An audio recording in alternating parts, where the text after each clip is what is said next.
Welcome to the CalderaRIP installation wizard. First, select the language for this installation. This language will be the default language when operating the software. Then we click the right arrow to go to the next step. As the full installer is used here, we can already choose the printers we want to install.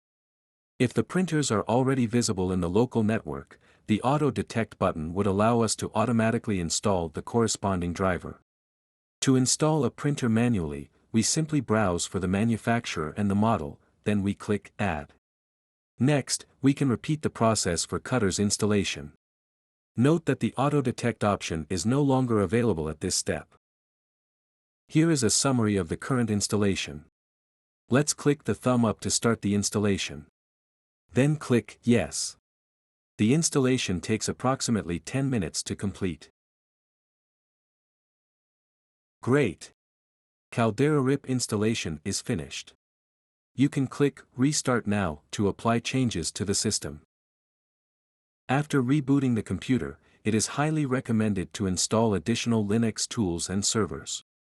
You can do that thanks to CalderaDock. Open CalderaDock.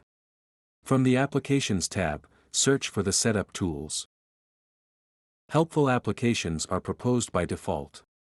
If you are not comfortable with the proposed tools, leave them all checked. Then click Setup. Authentication is required. The installation can take up to 10 minutes to complete if all the elements were selected. Once finished, you are invited to restart the computer.